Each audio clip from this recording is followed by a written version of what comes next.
construct their design of land mass, they can determine what this and that is to be called, you see, or what direction the prescription for traveling from point A to point J, H, wherever.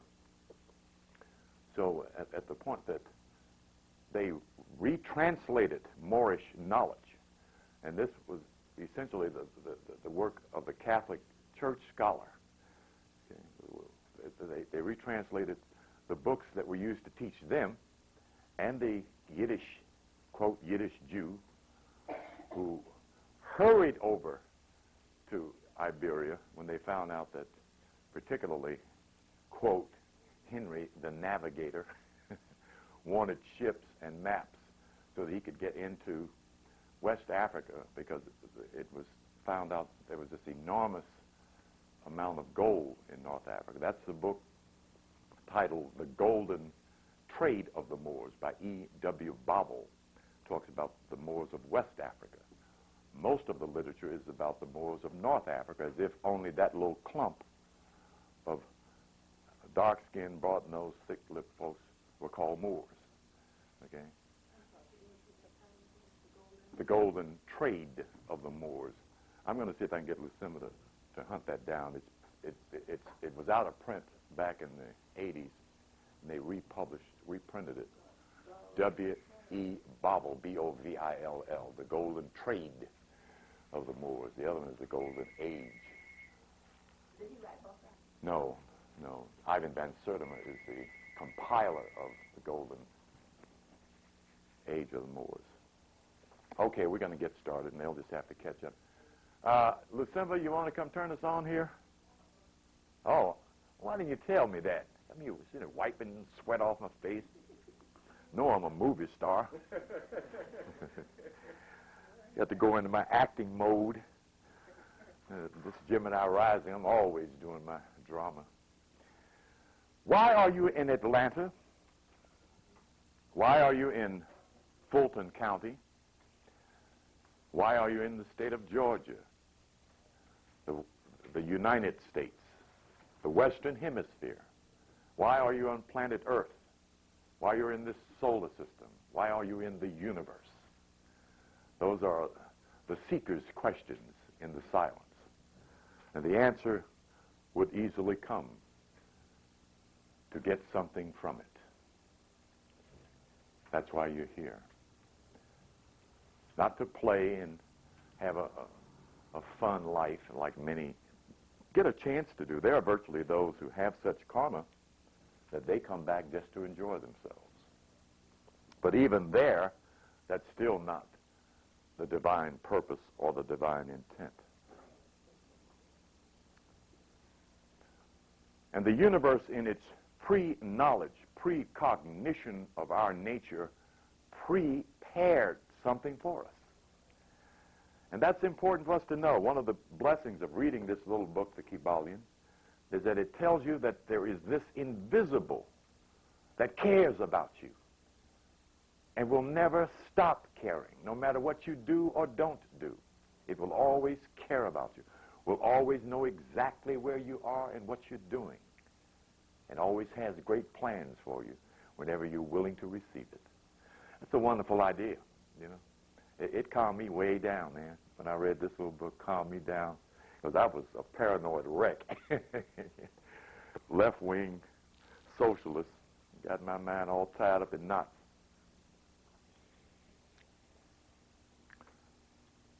Self-knowledge, having the form of godliness, but not according to accurate knowledge. I can't find that in Paul's letters. I will, though, because I intend to quote it. But it's in there. It's in one of Paul's letters, who is considered a metaphysical preacher.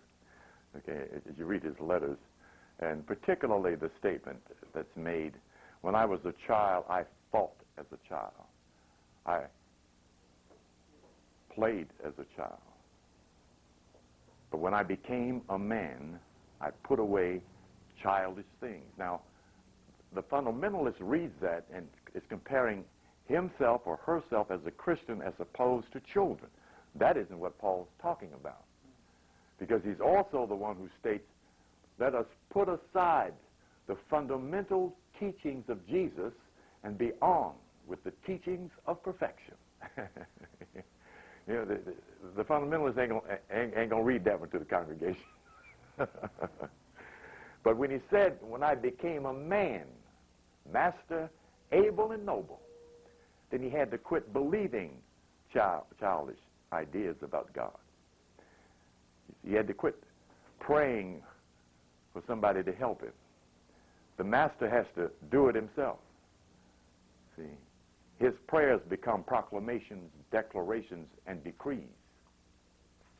The difference between a spiritual being such as Paul and Jesus and that of a rabbi, preacher, or imam is that the master goes to the synagogue, to the church, or the masjid to work a miracle, not to ask for one.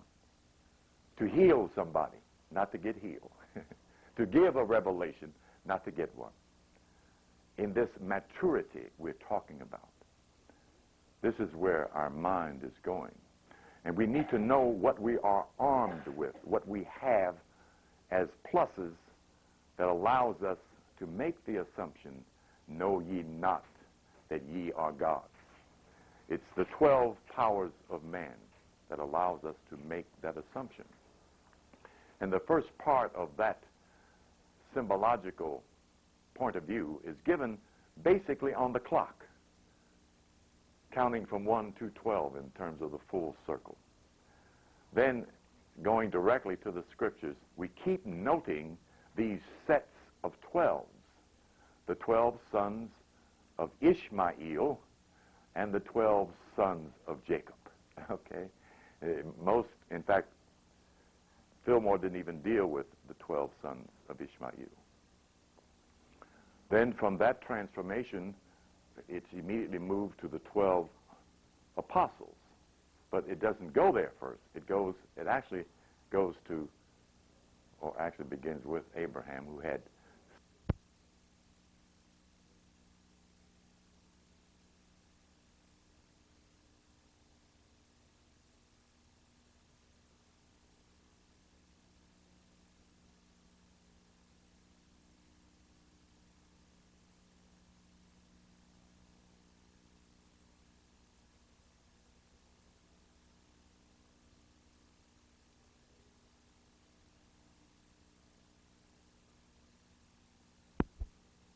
know you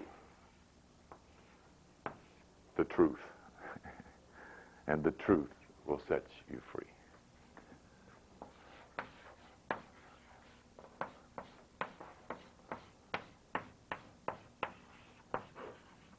That's what you means.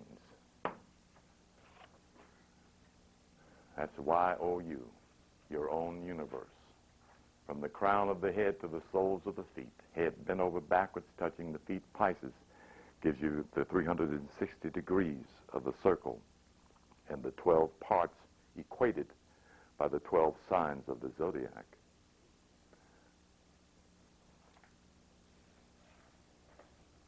If you look, I want you, before I get into these, I want you to look at the top of the crown.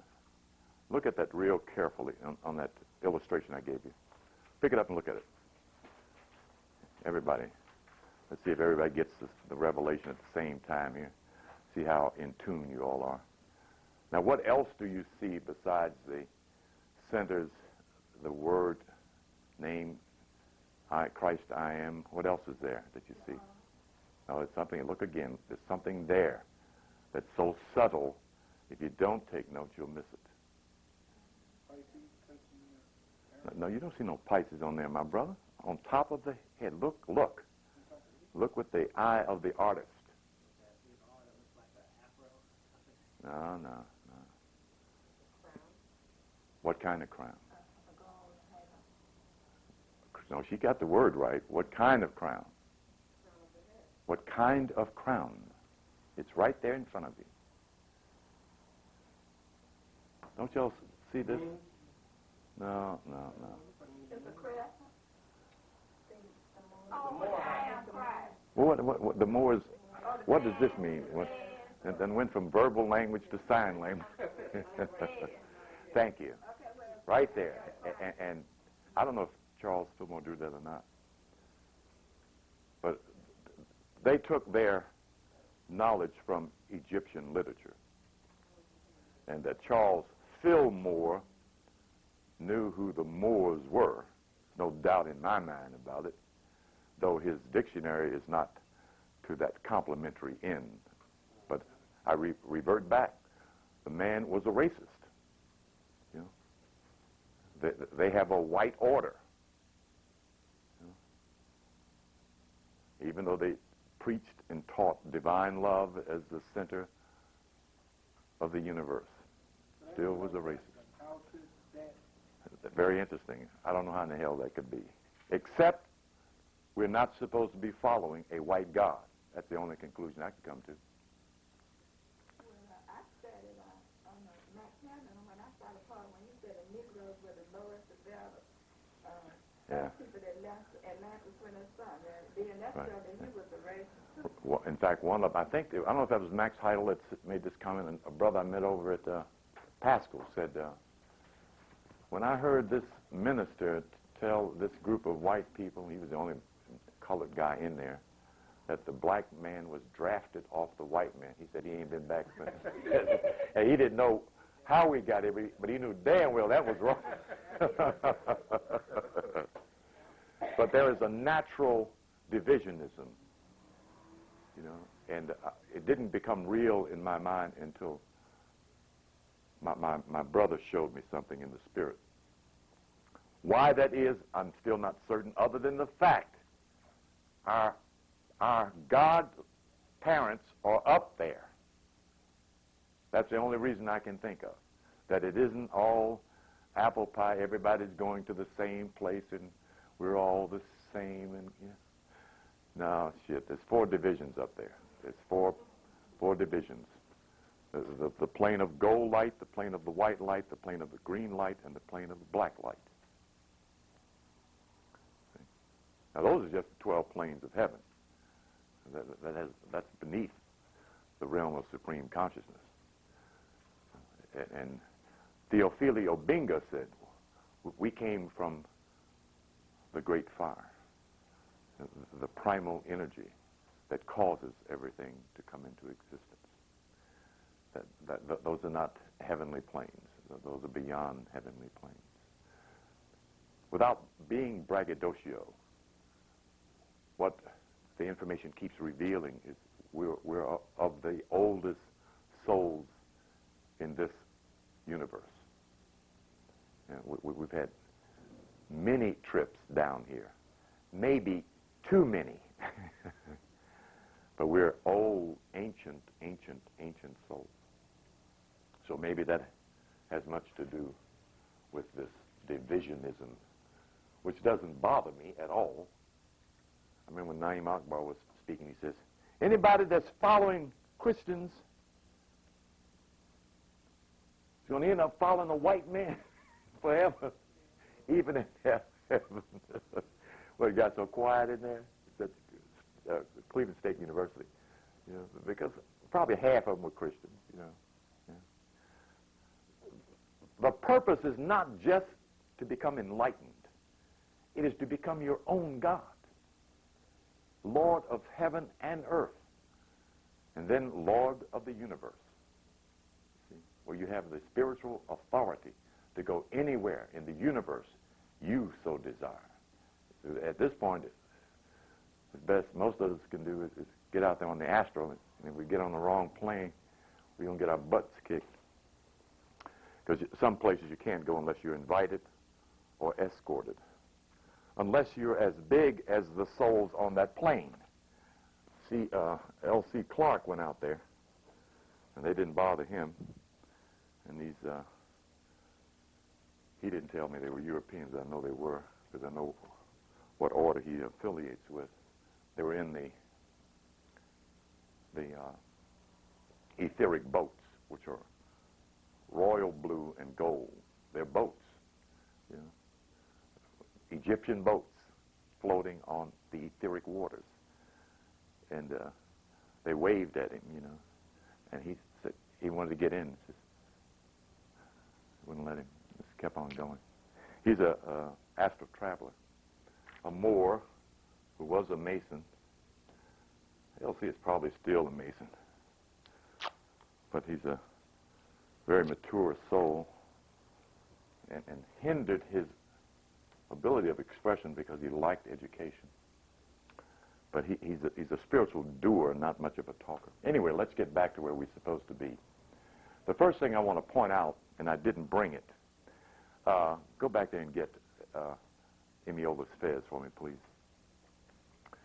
We're going to start with the head because it is the Godhead we're talking about, and that's the head you're supposed to be putting on. That's the government that is to be up on your shoulders.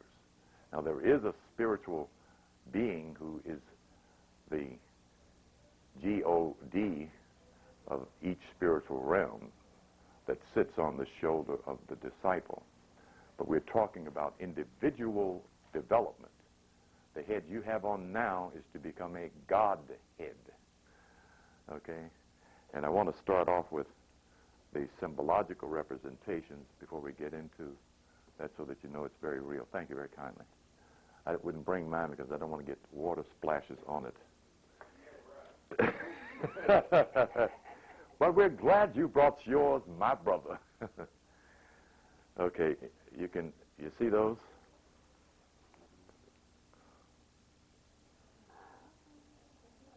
Okay, okay. This is first named in transliteration a kez, is the ancient Kemetic word, K-H-E-Z, that was retranslated to fez, which means crown.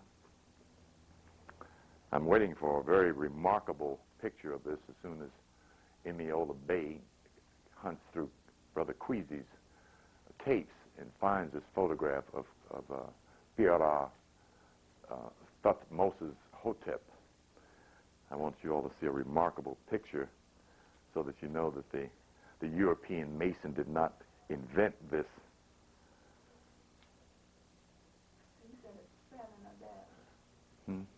F-E-Z, this is the K-H-E-Z, Kez.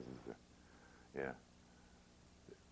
The quarter is approximately the size of your crown chakras now, and they evidently, they get bigger than that, but expand. This one is a little bit bigger. These are a little bit bigger than a quarter. But the 4 quarters equals what? 100. 4 quarters equals 1. Right. Yes. And what does that dollar bill? I'm in the wrong class here. Everybody reach in and get your dollar out. Let's go to dollar school here.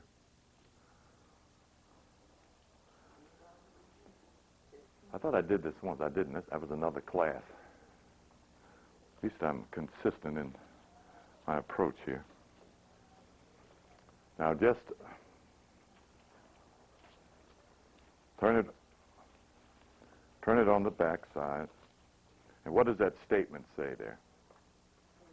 One in God we trust. No, that ain't what it says. You got it all, but you gave it up backwards. In God we trust one. Yes, right. Yeah.